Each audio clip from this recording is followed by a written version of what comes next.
Kalau dipikir-pikir, ibaratnya pemerintah ini mau melukis ulang ekosistem yang cantik dan mempesona dengan sapuan logam berat. Mungkin pemerintah dan pelaku tambangnya ini mikir bahwa lumpur-lumpur dikit nggak ngaruh lah. Nanti bisa ditutup pakai iming-iming penanaman pohon kembali. Atau mungkin ya pemerintah mau bikin tren pariwisata baru. Judulnya Diving di Zona Rembesan Lumpur Tambang. Berenang bersama ikan-ikan yang mengambang.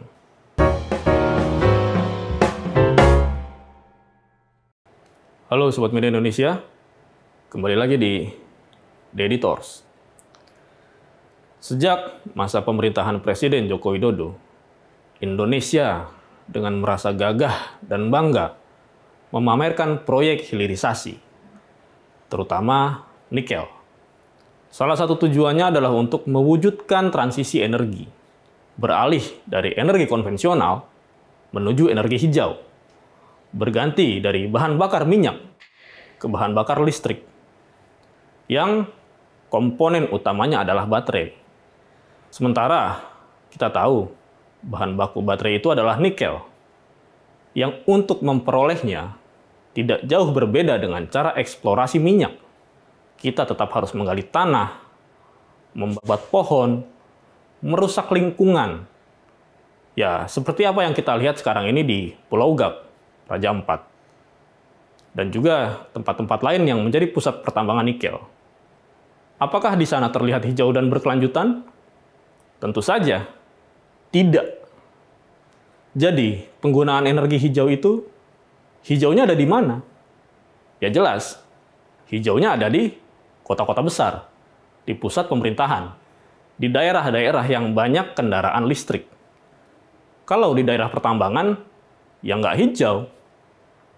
Di sana coklat, kelam, suram. Ya, begitulah Pulau Gap sekarang. Pulau Gap, dulu yang dikenal sebagai surga kecil yang ditaburi keindahan, kini berubah menjadi zona merah kecoklatan. Sedimentasi terjadi di pesisir karena penggundulan hutan. Akhirnya, karang dan ekosistem perairan jadi korban.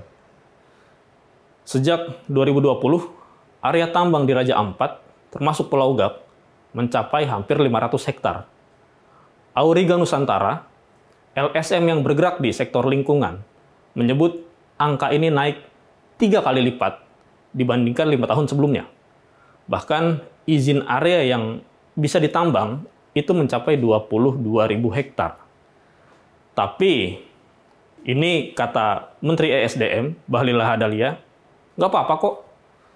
Ini bukan masalah besar, karena Pulau Gap itu jauh, sekitar 30 km dari destinasi wisata utama, yaitu Pulau Pianemo.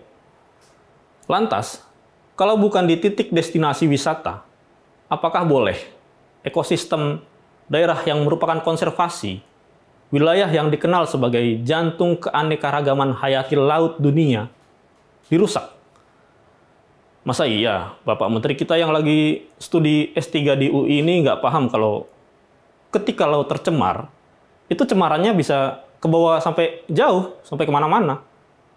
Atau pemerintah punya ide, nanti bakal dipasang pagar laut di sekitar Pulau Gap, pakai beton, biar limbahnya nggak kemana-mana. Ya, siapa tahu kan, pemerintah ini kadang suka punya banyak terobosan. Peneliti Pusat Studi Anti Korupsi Herdiansyah Hamzah menduga ada indikasi korupsi dalam penerbitan izin usaha tambang nikel di Kepulauan Raja Ampat.